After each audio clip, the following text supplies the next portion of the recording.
Vamos a empezar nuestro culto de adoración de la Iglesia Bautista de la Gracia de Cuautitlán Izcalli, y vamos a empezar poniéndonos en las manos de Dios para que Dios nos dirija, para que Él sea ensalzado, engrandecido, y vamos a dar gracias.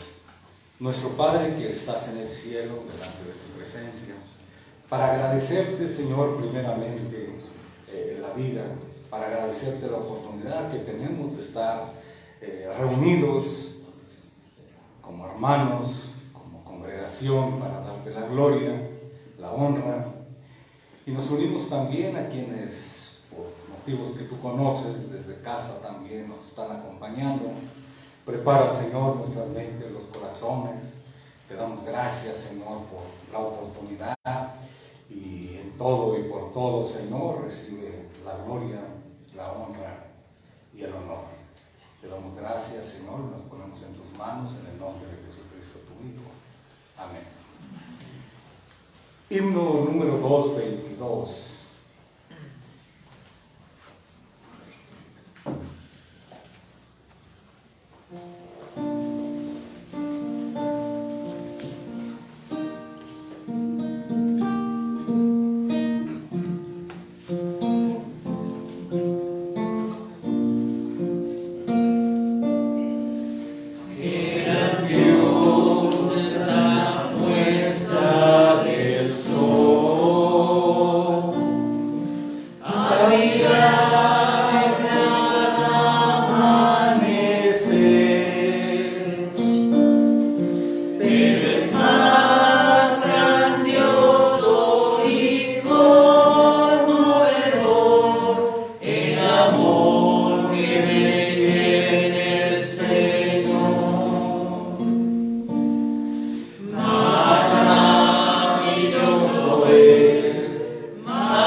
6.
Ahora el himno 422.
Cuando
Primera de Corintios 1:17.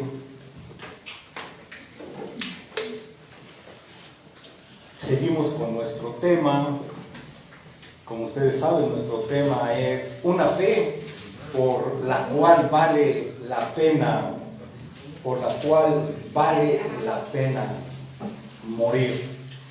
Y hemos estado hablando, parece que es el tercer sermón acerca de este tema, y nos estamos dando cuenta de la importancia que es saber conocer la verdad, defender la verdad, vivir en la verdad y aún estar dispuestos a morir por la verdad. Vamos a ir intercalando temas que son totalmente básicos acerca de las doctrinas que cada uno de nosotros debe de conocer para no solo vivir en la verdad, sino también hacer defensa de la verdad. Primera de Corintios 1:17-31. Dice: pues no me envió Cristo a bautizar, sino a predicar el Evangelio, no con sabiduría de palabra para que no se haga vana la cruz de Cristo, porque la palabra de la cruz es locura a los que se pierden, pero a los que se salvan, esto es a nosotros, es poder de Dios. Pues está escrito: destruiré la sabiduría de los sabios y desecharé el entendimiento de los entendidos. ¿Dónde está el sabio? ¿Dónde el escriba? ¿Dónde el disputador de este siglo? ¿No ha enloquecido Dios la sabiduría del mundo? Pues ya que en la sabiduría de Dios el mundo no conoció a Dios mediante la sabiduría, agradó a Dios salvar a los creyentes por la locura de la predicación. Porque los judíos piden señales y los griegos buscan sabiduría. Pero nosotros predicamos a Cristo crucificado, para los judíos ciertamente tropezadero, y para los gentiles locura. Mas para los llamados así judíos como griegos, Cristo poder de Dios y sabiduría de Dios. Porque lo insensato de Dios es más sabio que los hombres, y lo débil de Dios es más fuerte que los hombres. Pues mirad, hermanos, vuestra vocación, que no son muchos sabios según la carne, ni muchos poderosos, ni muchos nobles, sino que lo necio del mundo escogió Dios para avergonzar a los sabios, y lo débil del mundo escogió Dios para avergonzar a lo fuerte.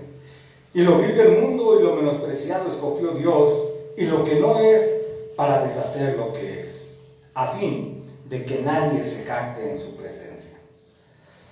Mas por él estáis vosotros en Cristo Jesús, el cual nos ha sido hecho por Dios sabiduría, justificación, santificación y redención, para que, como está escrito, el que se gloría, gloríese en el Señor. Aleluya. Vemos entonces el apóstol Pablo dirigiéndose a la iglesia de Corintios, diciéndole y dándole información, podemos decir, acerca de su ministerio. Sabemos que el apóstol Pablo fue uno de los más grandes evangelistas que ha habido en la historia del cristianismo. Por lo tanto, él nos está diciendo cómo y la manera en que se debe de predicar el evangelio, la sabiduría de quién viene, esto es el conocimiento, la inteligencia, y nos dice, ¿no?, que esto nos fue dado a nosotros. Por lo tanto, somos herederos de un gran mensaje de la palabra de Dios. Dios nos ha dado su palabra, su evangelio, para que esa palabra, esa verdad de Dios sea y siga siendo proclamada por cada uno de nosotros. Y es claro que este mensaje es para que sea proclamado, sea llevado a quienes no lo conocen, pero también nos toca luchar a cada uno de nosotros en contra de la incredulidad del mundo. Lo que dice Pablo, ¿no? Lo que para el mundo es locura. La palabra de Dios es locura para muchos, para los que se pierden. Es algo insensato, es algo que no entienden. Pero si nosotros por la gracia de Dios lo hemos entendido, debemos de saber también que es un don de Dios, es un favor de Dios hacia cada uno de nosotros. Pero cada uno de los creyentes hemos sido también llamados, escogidos y comisionados también con esta misión. Y el amor de Cristo nos lo exige, el amor a la verdad nos lo demanda y el honor de Dios lo apremia. Los creyentes no podemos estar quietos, permanecer indiferentes, mientras vemos cómo la verdad del Evangelio es atacada. El error y el engaño se infiltran en las congregaciones, en algunos grupos religiosos, en las iglesias de hoy en día. Y por supuesto que nosotros como creyentes no podemos transigir, no podemos unirnos al error, mucho menos abrazar la confusión en nombre de lo que muchos grupos religiosos lo hacen: el amor, el compañerismo o la unidad. Vamos a hablarlo más a profundidad, ¿no? Pero esto es lo que verdaderamente enseñan ellos. Ellos están dispuestos a leudar el mensaje, a transigir de la verdad por amor, dicen, o por la unión, ¿no? Porque la doctrina divide, es lo que siempre oímos, ¿no? La doctrina divide, el amor unifica. Pero si no es el amor en verdad, entonces de nada sirve. Entonces la responsabilidad para cada uno de nosotros es mantenernos fieles al Señor. Y eso nos lleva a la responsabilidad de conocer la Escritura, de leer las Escrituras, de entender verdaderamente qué es lo que nosotros predicamos. Y estamos obligados a través de la palabra de Dios a ver que la predicación sea el verdadero mensaje de Dios. Debemos de contender entonces por la verdad, mantenernos de pie y llegado el momento, vean, estar dispuestos incluso a morir por ello, por la verdad. De acuerdo a las Escrituras, este conflicto de la verdad en contra del error, de la mentira, del engaño, es eterno. Podemos decir entonces que es una guerra espiritual, es un conflicto cósmico. Nuestro hermano Tomás le llamaba la guerra de las galaxias, ¿no? La famosa guerra de las galaxias, porque es un conflicto en el que están involucrados, y aunque nosotros no lo vemos, no solo los creyentes, sino seres espirituales, ángeles, arcángeles, querubines, y también, por supuesto, los mundos de maldad que vagan por los aires. Si esto fuera visible, la verdad es que estaríamos mucho más comprometidos nosotros en la defensa de la verdad, porque a nosotros nos involucra. Esto lo podemos entender porque la Escritura nos habla, ¿no?, que nuestras armas en contra de este enemigo no son carnales. No, nuestras armas no son, no peleamos contra carne ni sangre, sino contra espíritus, contra potestades que vagan en los aires. Y el padre de mentira también, ¿no? Que es su líder, vamos a decir, que es el que comanda estas huestes. Sabemos quién es el diablo.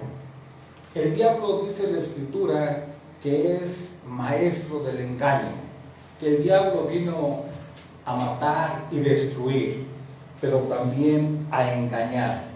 Por lo tanto, uno de sus disfraces favoritos del enemigo de nuestras almas es disfrazarse como ángel de luz para poder engañar a los creyentes, para poder meter cizaña, para poder lograr sus propósitos. Allí en 2 de Corintios 11, 2 de Corintios 11, del 13 al 15, dice: porque estos falsos apóstoles, vean, obreros fraudulentos, que se disfrazan como apóstoles de Cristo, ¿no? Ahí hay un disfraz, o sea, son expertos en camuflaje, en disfrazarse. Dice, y no es maravilla, vean, porque el mismo Satanás se disfraza como ¿qué? Como ángel de luz. Así que no es extraño si también sus ministros se disfrazan como ministros de justicia, cuyo fin será conforme a sus obras. Vean, aquí tenemos una advertencia en las Escrituras. Y lo primero que nos dice es que Satanás, al ser maestro del engaño, entonces quiere pasar, dice que se disfraza como ángel de luz, ¿no? Él primeramente. Y podemos nombrar otras de sus artimañas, ¿no? La mentira, y podemos regresar al jardín del Edén y ver cuando estaba platicando con Eva, ahí en el jardín del Edén, aparentando preocupación real. ¿Por qué? Por ella. No, a ver, ¿qué les ha dicho Dios? ¿No? ¿Qué es lo que dijo Dios? Que el día que coman de ese árbol morirán. ¿Qué es lo que hace el engañador, el mentiroso? No es cierto. No es cierto. Mira, es un buen árbol, un excelente fruto. Por lo tanto, Dios lo que no quiere que ustedes sepan es que el día que ustedes coman, ¿verdad? El día que ustedes prueben de ese fruto tan delicioso, entonces conocerán el bien y el mal. Y serán como dioses. Vean, ahí está el engaño. O sea, suena bonito, ¿no? Por eso es que el engaño es atractivo. El engaño suena bien. Estamos hablando que es un arte de engañar. Es mentira. Pero al final sabemos que es camino de muerte. Pero ahora nos dice, así como Satanás es experto en el engaño, en la mentira, en el convencimiento, porque es maestro también de la palabra, tiene conocimiento, ¿no? Por eso digo que es un arte. Conoce de las Escrituras, incluso llega a citar las Escrituras. Vean, de eso se trata. Y siempre lo hemos dicho, si un lobo rapaz no se disfraza de oveja, entonces desde que ven ustedes al lobo lo van a apedrear, ¿no? Pero el punto es que como es un engañador, se disfraza como oveja, o se disfraza en este caso, como dice, como ángeles de luz, el diablo y sus consiervos, sus seguidores. ¿Qué es lo que dice? Entonces no es extraño si también sus ministros, vean de qué vienen disfrazados. de ministros de justicia. Vienen leudando, de eso se trata, vienen mezclando el engaño con la mentira. Siempre lo hemos dicho, ¿no? Si ustedes se ponen o escuchan a veces, hay personas que dicen, no, es que yo estaba oyendo al Tusi y estaba oyendo a fulano y sultano, y es buena predicación, sí, los primeros 15 minutos, pero ya después pongan atención. Siempre para que ustedes puedan ser engañados, necesitan primero venir. Ese es el engaño, la mezcla. Si entraran con el engaño, con el error que ustedes apagaban, ustedes no escuchaban. Pero precisamente el gancho es la verdad. Y después viene la mentira. Es como podemos ver también los que son, a lo mejor no es el punto, ¿no? Pero es algo que entendemos todo. Es como el gancho aquí de los señores del mercado, ¿no? Al frente ustedes cuando van a comprar verduras, cuando van a comprar fruta, ponen la fruta más bonita y atraen, ¿no? Aquí está bueno, ahí voy a comprar. ¿Por qué? Porque se ve bonito y ya por atrás tienen todas las que... ¿Cómo? Pues si estaba bien bonita la fruta y resulta que les dan, ya cuando ven en su bolsa va fruta podrida, ¿no? ¿Por qué cayeron en el engaño? Porque vieron, ¿no? Lo que les enseñaron no era lo que les iban a dar. Es exactamente este punto. Vienen disfrazados, dicen, no es maravilla, o sea, no es sorpresa. ¿Por qué? Porque el mismo diablo se disfraza. Y ahora estos, como son farsantes también, se disfrazan. ¿De qué? De ministros de justicia. Vean, ahí está, de ministros de justicia. Ahí es donde viene el error, donde viene el engaño, donde viene la mentira. El problema hoy en día es que muchos grupos, escuchen, el problema de hoy en día es que muchos grupos están más que dispuestos a abrirles las puertas a estos engañadores, a estos lobos rapaces, ya sea por desconocimiento o por apatía, que es peor. En el desconocimiento entra la falta del conocimiento de la palabra de Dios, la falta del conocimiento de las doctrinas básicas de la Escritura. En el desconocimiento entra en que no conocemos toda la verdad de Dios. Por lo tanto, a estos engañadores, o para estos engañadores, muchos son presas fáciles, ¿no? Caen. Vean, por ejemplo, cuando el Señor entregó las tablas de la ley a Moisés, ¿qué es lo que les dio? La ley, ¿no? 10 mandamientos. Y en el segundo mandamiento, Él enseñó, Él prohibió la idolatría, pero además añadió esta advertencia. Yo soy Jehová tu Dios, fuerte y celoso, que castigo la maldad de los padres sobre los hijos hasta la tercera y cuarta generación de los que me aborrecen. Eso lo encontramos en Éxodo 25. Vean. Entonces de ahí es lo que conocemos como la maldición generacional, ¿no? Para los que toman apuntes. Maldición generacional, o sea, de generación en generación. Pero bien, esto es solamente parte. ¿Por qué? Porque la Escritura también enseña claramente que ni el Padre por el Hijo, ni el Hijo por el Padre.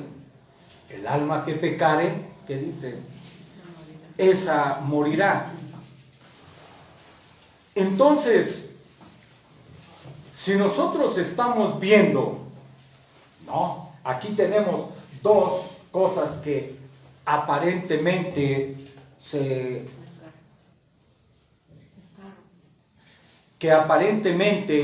se contraponen, ¿no? Pero vean, contradicción aparente.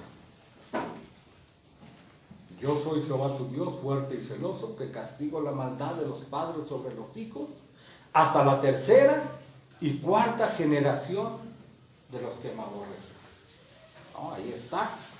Pero entonces encontramos ni el padre por el hijo, ni el hijo por el padre. Ahí tenemos una contradicción. Los padres no morirán por los hijos, ni los hijos por los padres. Cada uno morirá por su pecado. Vean. Entonces, ¿cómo es? ¿Cómo se puede entonces enseñar, o cómo puede manifestarse lo que Dios está diciendo? ¿Cómo es que entra esta maldición generacional? Vean, ¿cómo es que pasa de padres a los hijos? Bueno, y lo que sucede aquí es que los hijos aprenden siempre de los padres, ¿no? Esa es la verdad. ¿Qué es lo que enseña un padre idólatra a uno de sus hijos? Idolatría. ¿Qué es lo que enseña un creyente a sus hijos? Amar al Dios verdadero. Vean, ahí ya tenemos dos familias que enseñan diferentes cosas a sus hijos. Entonces, si los hijos imitan lo que ven, y eso lo hemos estado predicando, ¿no? En los estudios entre semana, la imitación, la lectura, la oración en casa, es lo que aprenden los hijos. ¿Qué es lo que estamos diciendo? Esta enseñanza, sea buena o sea mala, pasa de generación en generación. ¿Qué es lo que tú enseñas a tus hijos? Eso es lo que tu hijo va a enseñar a sus hijos, ¿no? Ya estamos hablando de generaciones, padres, hijos y nietos.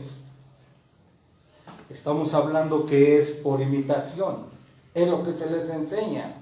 De esta forma pasa de generación a generación y establece, bueno o malo, un legado espiritual que las generaciones heredan. Entonces, si los padres, vean, si los padres hoy abandonan la verdad, de esto se trata.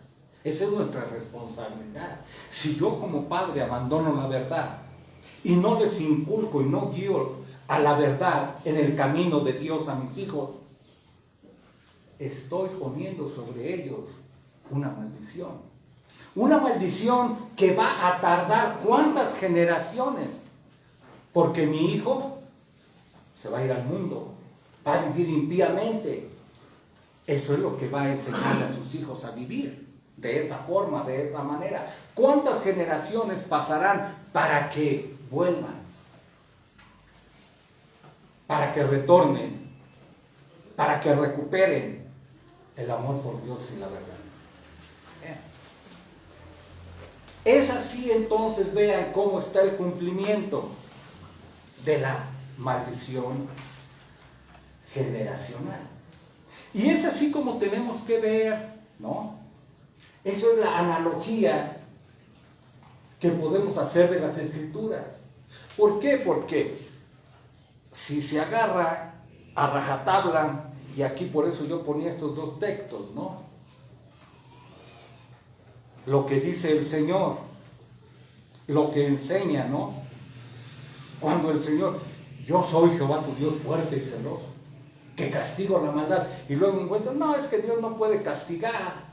¿Cómo los va a castigar si la Escritura dice, y es clara, ni el Padre por el Hijo, ni el Hijo por el Padre, el alma que pecare? Entonces dicen, muchos llegan a concluir, es que sí, la palabra de Dios se contradice, ¿no? Y vienen los maestros del engaño Vienen los falsos maestros y dicen, ¿ya ven cómo en la palabra de Dios hay muchas contradicciones? ¿Ya ven cómo? No, la palabra de Dios no es verdad. Porque vean, aquí dice una cosa y acá dice otra. Entonces, nosotros al escudriñar las Escrituras tenemos que hacer precisamente una analogía, tenemos que ver y tenemos que buscar el cumplimiento. Tenemos que ver en qué contexto lo dijo, cómo lo dijo y cómo es que puede, que llega a ser real lo que la palabra de Dios dice.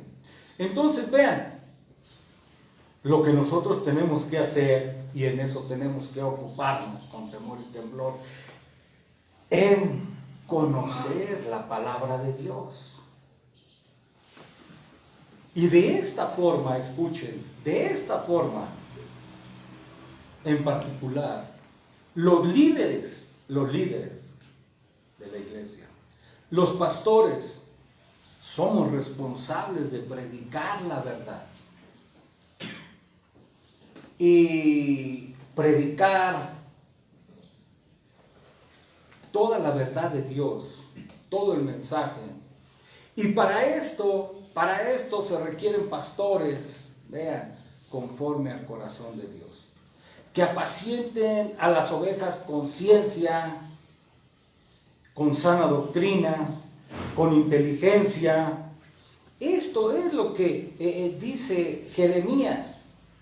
Y os daré pastores según mi corazón, que os apacienten con ciencia y con inteligencia.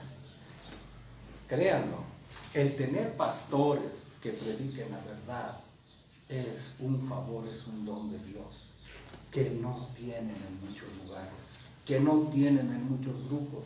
Y esa es también responsabilidad de ustedes como creyentes, orar a Dios por pastores conforme a su corazón. Ahí es donde entra la responsabilidad de cada uno de los creyentes.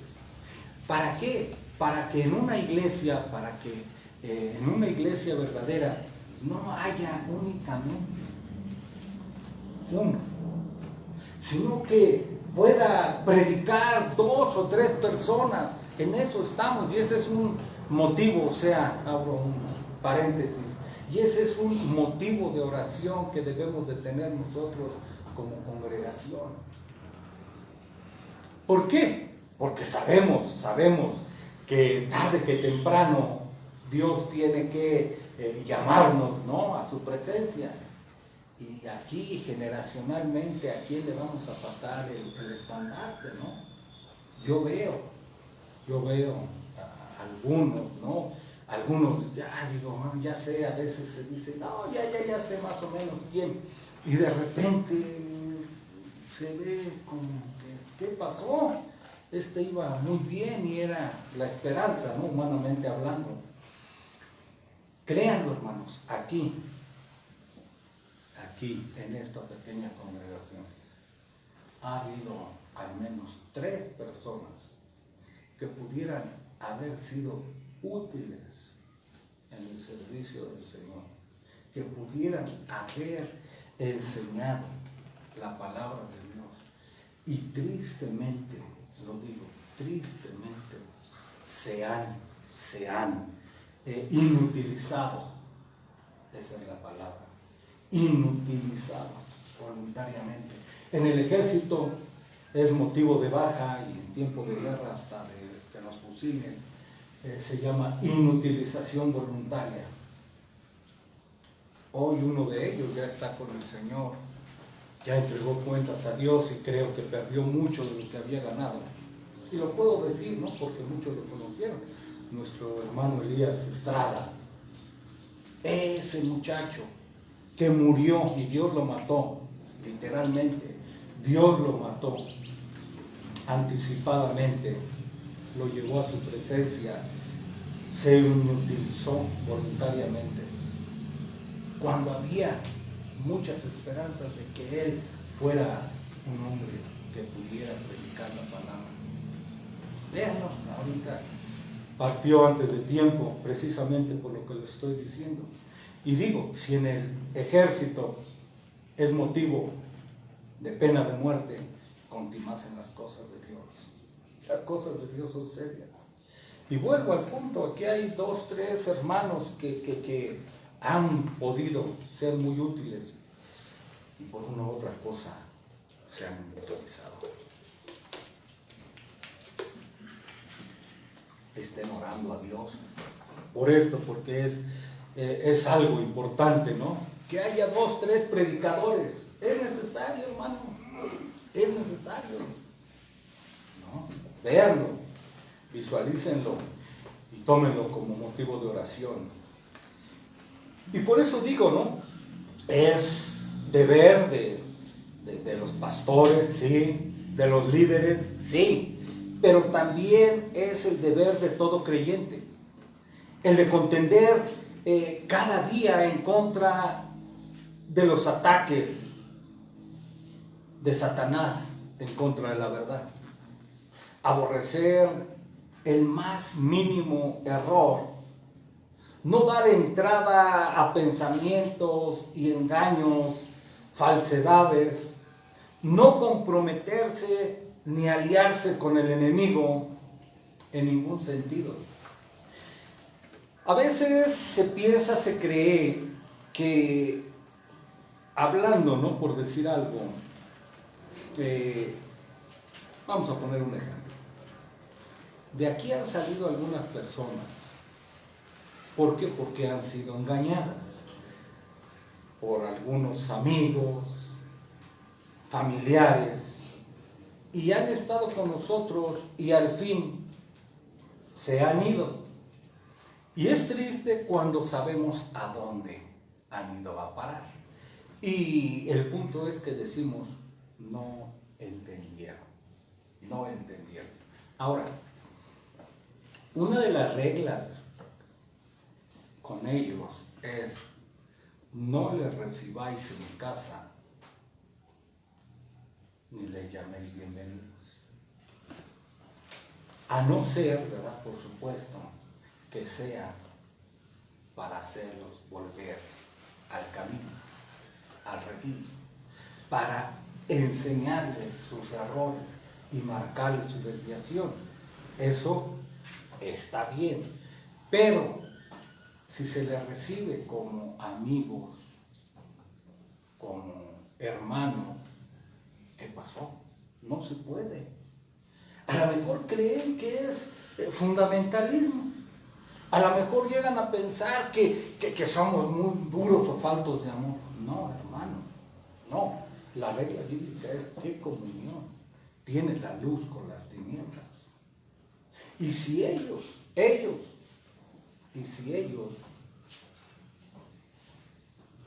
tomaron su decisión de estar en la oscuridad, de no querer estar en la luz, entonces no es responsabilidad de nosotros, es de ellos.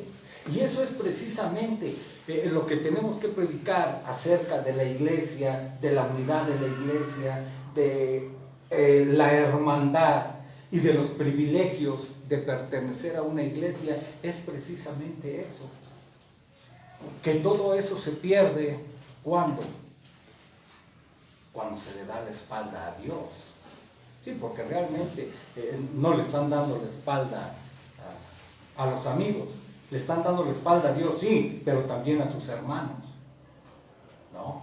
De eso se trata precisamente, ¿no? A lo mejor es necesario, no estoy, y lo digo abiertamente, estoy poniendo un ejemplo y vuelvo a decir, cuando se tiene esperanza de que esa persona pudiera reconocer su error y se le pueda hacer volver, entonces sí se puede y se debe, es más, de hecho se debe de buscar. Pero para convivir como amigos, como hermanos, no, ya no podemos hacer. Ellos tomaron su decisión, ellos salieron. Entonces, de eso se trata precisamente. si hubiesen sido miembros, estoy hablando, bautizados, entonces se les tenía que disciplinar. Y la disciplina precisamente es eso, que no hay nada de compañerismo con ellos. Pero bueno, es un ejemplo, ¿no?, que ponemos.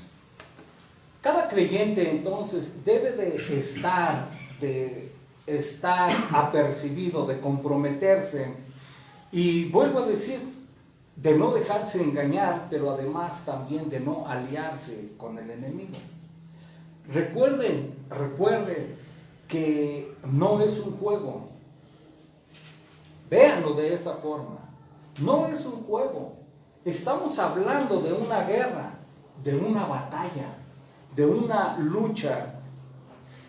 Y cuando hablamos de esta lucha y de esta guerra que se ha librado a través de tantos años, y que por eso estamos diciendo, todos los creyentes, todos los mártires del cristianismo que han muerto en esta batalla, es un camino, vean, es una guerra que ha sido, que ha costado mucha sangre. El camino de la iglesia está regado con sangre. Y si lo vemos de esta forma, entonces no podemos, véanlo, no podemos juntarnos con el enemigo. ¿Qué pasaría? ¿Qué sucedería si algún soldado, ¿no? Incluso esto lo entendemos ahora en las famosas guerras de los narcos. ¿Qué pasa si uno de un grupo se lo ven con otro? Luego lo matan porque este le está pasando información, este está vendiendo, este nos va a traicionar, esto, o sea, se tiene que ver, ¿no?, en esos términos. La contienda de la verdad ha tenido un costo muy alto. Y decíamos nosotros, ¿no?, hace 8 días leíamos algunos puntos doctrinales por los que los mártires anabautistas estuvieron dispuestos a ofrendar su vida. Tenemos en la escritura que Abraham creyó a Dios y le fue contado por justicia. Pero Abraham no solamente creyó, vean, demostró su fe por sus obras. Ahí en Santiago 2, 21, 22 es lo que dice, ¿no? Muéstrame tu fe por tus obras. Y si nosotros creemos a Dios, entonces somos hijos de Abraham, ¿no? Otra muestra de las generaciones, ¿no? Como de generación en generación, si creemos a la verdad, a la palabra, a la enseñanza de Dios, entonces podemos decirnos que somos herederos, hijos de Abraham. ¿Por qué? Porque lo demostramos con nuestra fe, por las obras que hacemos. Y muchos piensan que cuando uno cree a Dios, vean, un gran error. ¿Por qué? Porque hoy en día las iglesias que no enseñan la santidad, que no enseñan la verdad bíblica, entonces se meten en problemas también con esto. Muchos piensan que cuando uno cree a Dios, puede seguir en el pecado. Y aún así, siguiendo en el pecado, viviendo una vida irreverente, viviendo una vida mundana, llegar a ser salvos de todos modos. No pasa. Dios es amor, ¿no? Es lo que enseña. Dios es amor.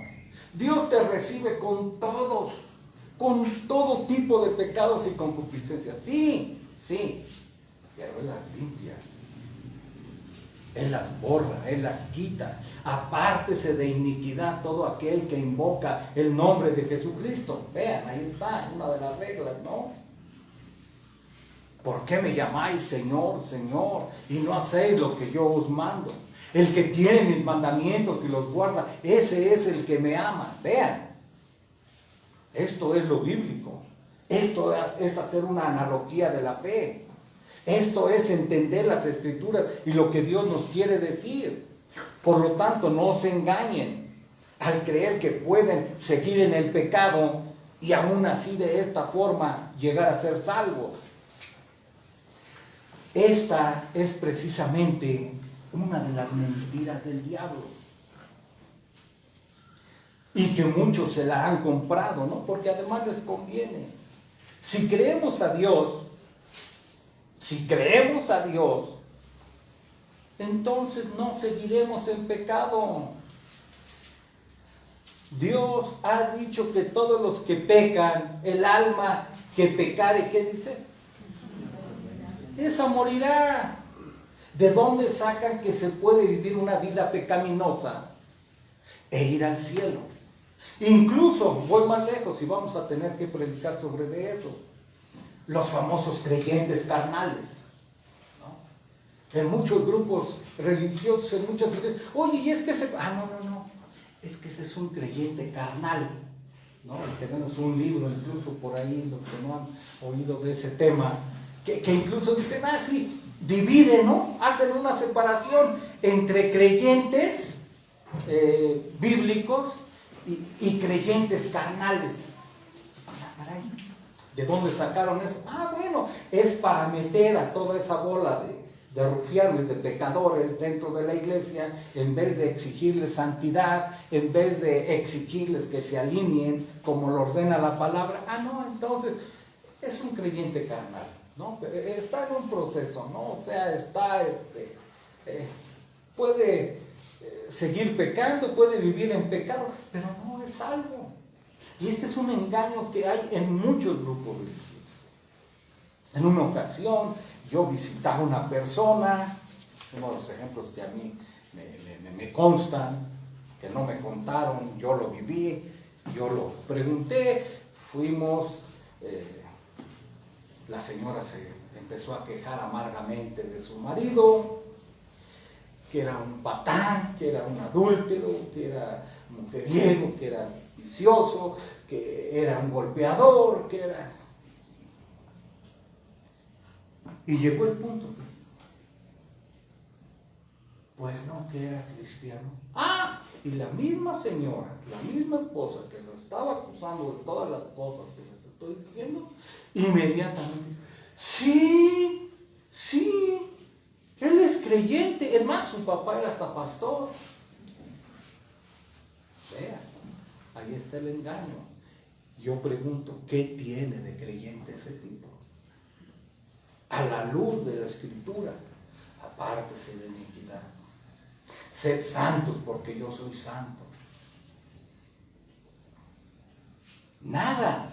Pero está tan arraigada la mentira ya, o sea, el error, el engaño, que piensan que sí se puede. No importa cómo vivas, lo que hagas. Dios es amor. Ahí está otro ejemplo del engaño que ha entrado a las iglesias. Esto es mentira. Si creemos a Dios, no podemos vivir en pecado. Dios lo ha dicho claramente: el alma que pecare esa morirá. Y si nosotros creemos la realidad y predicamos acerca del infierno, entonces sabemos que hay muchas personas que van a llegar a ese lugar por no arrepentirse. Y si lo creemos, entonces nosotros mismos ya no vamos a pecar, ¿no? Porque sabemos cuál es el destino eterno. Y vean hasta dónde ha llegado el engaño de Satanás. Hasta el punto que algunos grupos religiosos han dicho que el infierno ya no existe. Bueno, entonces si no existe el infierno, comamos y bebamos, que dice que mañana moriremos. No va a pasar nada. No hay castigo. Dios sería injusto. Pero regresando a la Escritura, nos dice ahí en Efesios 2, 8, 9, por gracia sois salvos por medio de la fe, y esto es un don de Dios, ¿no? Y dice también que somos creados en Cristo Jesús, ¿para qué? Para buenas obras, las cuales Dios preparó de antemano para que anduviésemos en ellas. Efesios 2:10. Dice, hermanos míos, ¿de qué aprovechará si alguno dice que tiene fe y no tiene obras? Vean, esto es lo que está enseñado en la Escritura.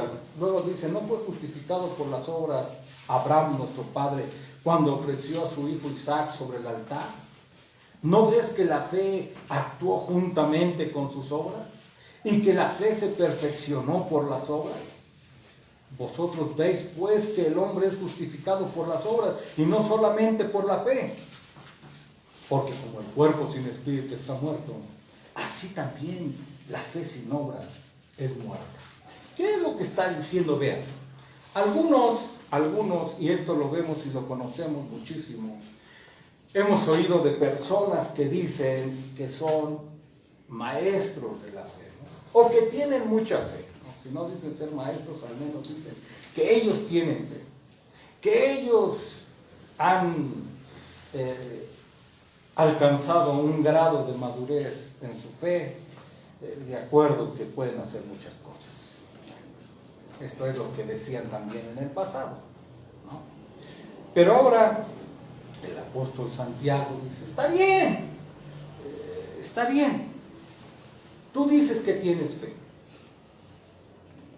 no hay manera de que yo te lo niegue, ¿no? Porque tú lo estás asegurando, yo te creo, ¿no? Yo te creo, pero ahora lo único que yo te pido es, muestra esa fe que dices tener, por tu modo de vivir, por tu forma de andar, por tu forma y manera de comportar. Muéstrame tu fe a través de tus obras. Ahí es donde empieza el problema. ¿Cómo es esa persona que dice que tiene fe? Y podemos poner el ejemplo de un padre de familia. Podemos poner el ejemplo de un padre de familia. ¿Qué es lo que tendría que hacer un padre de familia en su hogar para demostrar esa fe que dice tener, esa confianza en Dios?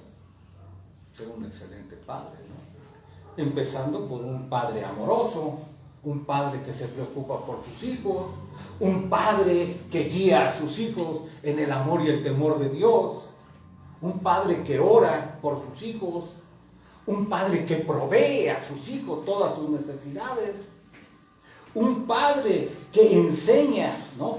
¿Y cómo sabemos? ¿Cómo nos damos cuenta a veces?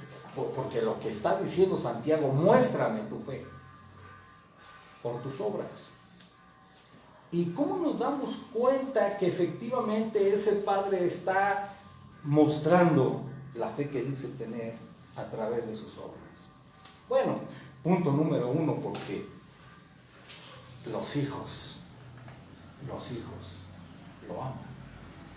Los hijos lo esperan, ¿no? Si ha sido un buen padre y es un buen padre, un padre amoroso, un padre proveedor, un padre, los hijos lo aman, ¿no?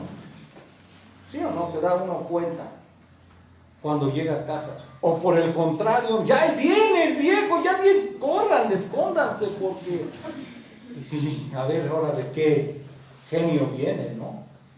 Y no le piden ningún favor, porque aunque llega de genio, no les concede ningún milagro, no les concede ningún deseo, todo lo contrario. Vean, es claro, ahí está diciendo, o sea, esa es una de las formas que dice Santiago, muéstrame tu fe. Sí, está bien, yo la fe no hay forma de verla, porque tú dices tenerla, tú dices poseerla, pero ahora yo quiero verlo a través de ¿qué? De lo que tú haces. Y las cosas, y las obras precisamente para eso, nuestras buenas obras o nuestras malas obras sirven para esto, para ver verdaderamente si somos lo que decimos ser. Esto es lo que dice, creados en Cristo Jesús, ¿para qué? para buenas obras. Y si por el contrario no tenemos buenas obras, no, es un motivo de preocupación. Debe de ser un motivo de preocupación. ¿Por qué no puedo dar testimonio? ¿Qué es lo que me está impidiendo? ¿Mi egoísmo? ¿Mi pecado? ¿Pecado de qué tipo? ¿De soberbia? ¿De avaricia? ¿Por qué no puedo dar? ¿Por qué no puedo entregar? ¿Por qué no puedo dar lo que mi prójimo quiere? Vean, lo estoy haciendo más extensivo. No solo mi familia, sino mi prójimo. ¿Por qué no puedo ser el padre que mis hijos quieren? ¿Por qué? O sea, tengo que preguntarme. Yo estoy totalmente de acuerdo en que uno, al impedir los pecados de los hijos, al ser un oponente a sus deseos pecaminosos, por supuesto que también provoca escozor, provoca enojo a veces en ellos, pero no es la regla. Ellos entienden. ¿Por qué? Porque también oramos para que Dios les dé entendimiento, guianza, y les hacemos entender el por qué. Y ellos, aunque después en forma chusca o chistosa y todo lo digan, pero lo reconocen y nos damos cuenta, ¿no?, que estamos haciendo la voluntad de Dios y que ellos mismos están siendo moldeados por la palabra de Dios. O sea, todo eso no somos ajenos. El punto es cuando pasa uno, otro y otro y otro y otro hijo y todos tienen la misma opinión negativa de papá y de mamá. A veces dice uno algo, por supuesto que algo hay ahí que no está funcionando, que tenemos que buscar, que tenemos que ir a ver en dónde estamos fallando. ¿Por qué? Porque no somos perfectos, porque nos equivocamos, porque cometemos muchos errores. Sí, eso estamos de acuerdo, pero no es la regla. No es la regla. La regla es que somos creados en Cristo Jesús para buenas obras y que Dios preparó de antemano para que anduviésemos en ellas y que por nuestras buenas obras el nombre de nuestro Señor va a ser glorificado. Esta es la regla. Vean, esto es lo que dice la Escritura. Entonces, no solamente es por la fe. ¿Por qué? Lo que dice Santiago: hermanos míos, ¿de qué aprovechará si alguno dice que tiene fe, pero no tiene obras? No tienes testimonio. No hay nada que se diga, que la gente vea. Acuérdense, ante Dios es por fe. Ante los hombres, ante el mundo, ¿qué es? Por obras. Ahora, sabemos que las obras no salvan, no estamos predicando una salvación por obras, no. Eso lo han entendido, lo han malentendido muchos grupos, ¿no? Ay, no, entonces tú ayuda, sé bueno y todo, o sea, gánate la salvación, ¿no? Y luego la balanza, ¿no?, que le quieren echar, ¿no?, que la tienen truqueada la balanza siempre. Porque con una buena obra se va de lado aunque tengas 500 malas obras, ¿no? Pero bueno, ese es otro tema. Aquí el punto es que dice que el mismo Dios preparó de antemano esas buenas obras para que anduviéramos en ellas. Luego, ¿no fue justificado por las obras Abraham, nuestro padre, cuando ofreció a su hijo Isaac sobre el altar? ¿No ves? Vean, lo está poniendo como pregunta. ¿No ves, no te das cuenta que la fe actuó juntamente con sus obras? Vean. Y que la fe se perfeccionó por las obras. Vean, Aún nuestras buenas obras nos ayudan a perfeccionar nuestra fe. Vosotros veis pues que el hombre es justificado por las obras y no solamente por la fe. Porque como el cuerpo sin el espíritu está muerto, así también la fe sin obras está muerta. Vean la carga de la prueba que está presentando, dirían los abogados, Santiago. Verdaderamente tienes buenas obras, haces las buenas obras que Dios te puso también para que las hicieras. Noé demostró su fe en Dios por hacer el arca. Abraham demostró su fe en Dios por sacrificar a su hijo. Los primeros cristianos demostraron su fe en Dios evangelizando al mundo. Vean, no solo hablaban de evangelizar, sino que ellos fueron a evangelizar. O sea, ellos lo hicieron práctico. Yo tengo mucha fe en Dios que va a cambiar el mundo, sí, pero si no predicas, podemos cambiar el ejemplo. Un campesino, yo tengo mucha fe en Dios, no hombre, soy un hombre de fe, no, en fe nadie me gana, un maestro de la fe. Y confío en que Dios va a bendecirme. Si estamos hablando de un campesino, estamos hablando de una siembra, ¿no? Inmediatamente pensamos. Pero ese campesino se queda con su fe y no siembra. No va a mover la tierra, a echar la semilla. No, es que, ¿por qué no sembraste? Es que yo tenía mucha fe. Sí, pero tu responsabilidad es ir a sembrar. Puedes tener mucha fe, pero si no siembras, no. Es lo que estamos diciendo. Las obras que es ir a preparar la tierra, llevar y buscar la mejor semilla, confiando en la providencia de Dios que va a darle la lluvia y el crecimiento, es muy diferente. Pero hay que hacerlo. Ahí está la fe práctica. ¿Por medio de qué? Del obrar, ¿no? Del hacerlo. ¿De qué sirve la fe si no hace nada? Si no quiere mover una mano para que haya cosecha. Vean, son ejemplos. Por eso dice, ahí está, Abraham, el padre de la fe, demostró su fe, sí, llevando a su hijo al sacrificio. No sabemos la historia, pero Dios lo estaba probando, ¿no? De eso se trata. Los primeros cristianos decían tener fe y lo hicieron. ¿Cómo la demostraron? Evangelizando al mundo. Los anabautistas demostraron su fe, prefiriendo escoger la muerte antes que desobedecer a Dios. La pregunta para cada uno de nosotros es, ¿tú cómo demuestras tu fe en Dios? ¿De qué manera estás demostrando tu fe en Dios? La fe por la cual vale morir. Es una fe por la cual vale la pena vivir también. Hoy en día, vean, es demasiado fácil decir que uno cree. A todos, ustedes pueden ir a todos esos grupos o sectas, ¿no? Grupos equivocados.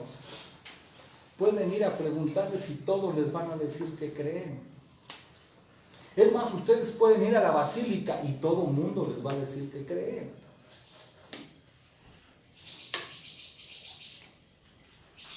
El punto es en qué. Y regresándonos a los grupos evangélicos, cristianos, por eso es que están llenos de creyentes falsos, con una fe muerta, ¿no? Con una fe que simplemente no pasa la prueba. ¿Por qué? Porque no tiene obras. Por eso es que decía Santiago, ¿no? Quiero ver, o sea, quiero observar, quiero que se haga patente lo que tú me estás diciendo, Santiago 2:26. Yo quiero ver algo, ¿no? Porque como el cuerpo sin espíritu está muerto, así también la fe sin obras, ¿qué dice? Está muerta.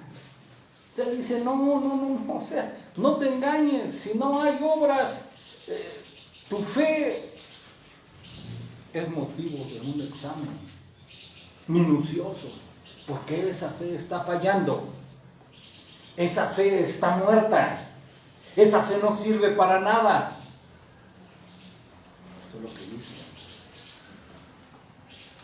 esto es lo que nos enseña Santiago, y esto es lo que sucede hoy en día. Vean, hace 4 siglos, 5 para ser exactos, no era fácil creer en Dios. No era como hoy que todo mundo dice ser creyente. En ese tiempo, si uno creía o decía creer en Dios, le obedecía. Pero esa obediencia, la obediencia es obra, ¿no? Ya no es fe. Es la fe puesta en práctica. Si el creyente obedecía, debido a esa obediencia era muy probable que perdiera su cabeza o que fuera quemado vivo. ¿Qué es lo que estoy diciendo? En aquel entonces, como sabían el costo de decir yo creo en Dios. Dios es mi Señor, ¿no? Yo soy un hombre de fe. Ok. Y al estar diciendo yo soy un hombre de fe, entonces estaba diciendo yo estoy dispuesto a morir. Yo estoy dispuesto a perder mi cabeza o a ser echado a los leones, a los osos, a las fieras salvajes. ¿Qué es lo que estamos diciendo? Que entonces en aquel tiempo nadie dijo creer si no era cierto. Porque si no creía no iban a arriesgar su vida por algo que no creían.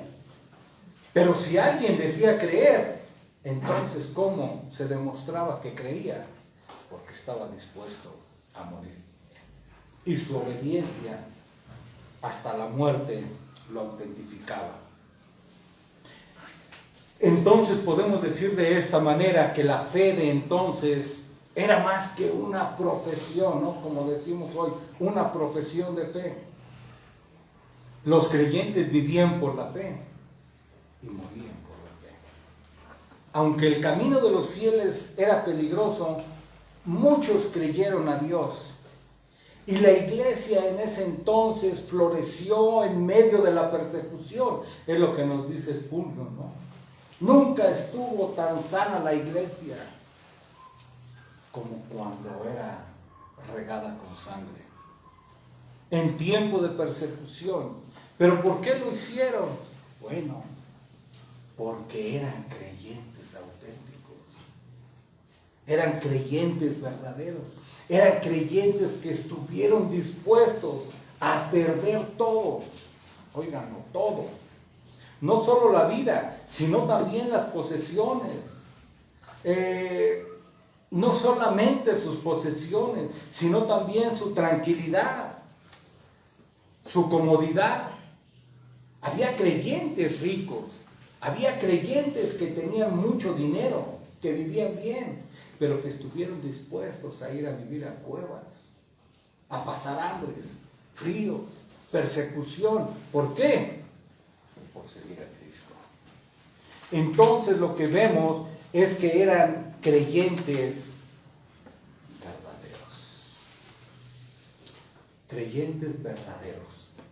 Los mártires de otro tiempo obedecieron el mandamiento de Jesús. Sígueme. Y este mandamiento los conmovió a seguir todas las enseñanzas de la Biblia. Para ellos, esto significaba una vida completamente rendida a Dios. Significaba, vean, una vida rendida a Dios, pero también una pertenencia a la iglesia, a la hermandad bíblica. Lo que estaba diciendo hace un momento. La Biblia solamente era su lema. En todos los tribunales no claudicaron ni negaron su fe.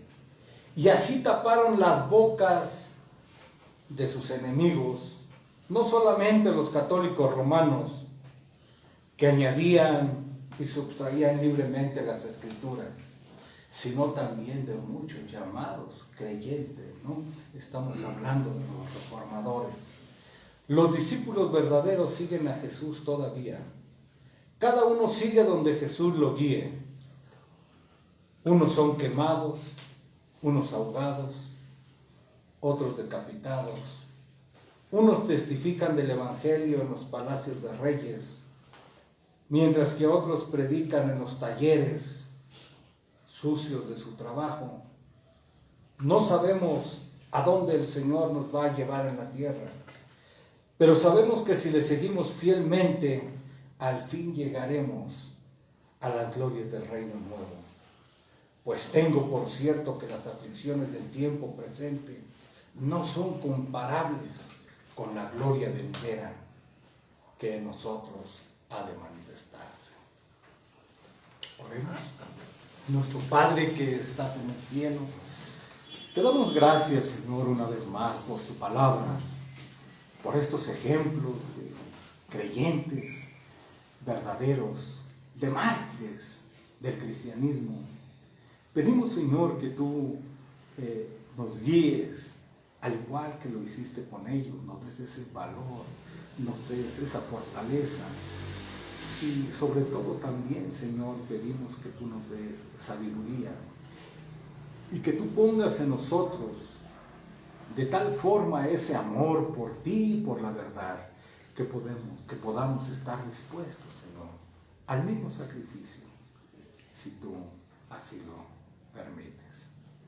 Te damos gracias, Señor, y pedimos también por cada creyente que está fluctuante de su profesión de fe. Pedimos por cada creyente, Señor, también que al ser confrontado con la palabra, tiene que hacer un autoexamen. Pedimos tu gracia para cada uno de ellos en sus vidas. Pedimos que puedan, Señor, hacer una evaluación a la luz de tu palabra, de las Escrituras. ¿Dónde está la falla? ¿En dónde se han equivocado, Señor? Guíales hacia toda verdad y hacia toda justicia, por amor de tu nombre y para tu gloria. Te lo pedimos, Señor, y te lo agradecemos en el nombre de Jesucristo, tu Hijo. Amén. Ahora vamos a despedirnos con el himno número 409. ¿Sí, verdad, amigo? 409.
Todo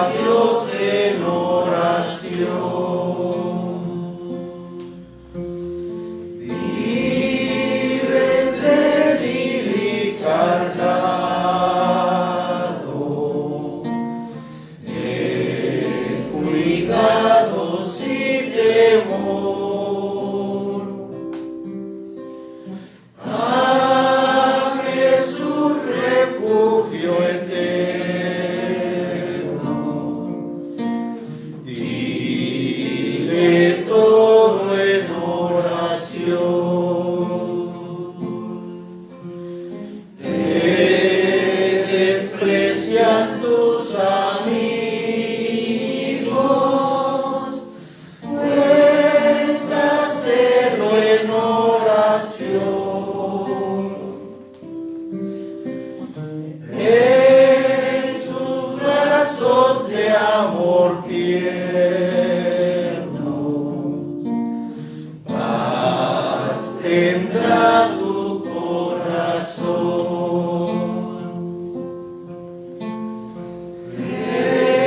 Jesucristo es nuestro amigo. Esto prueba nos mostró, pues sufrió el cruel castigo,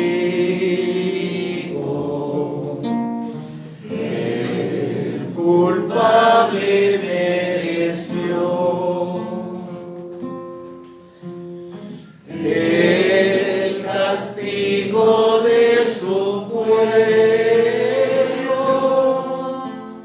en su muerte él sufrió. Cristo es un amigo eterno, solo en él confío yo.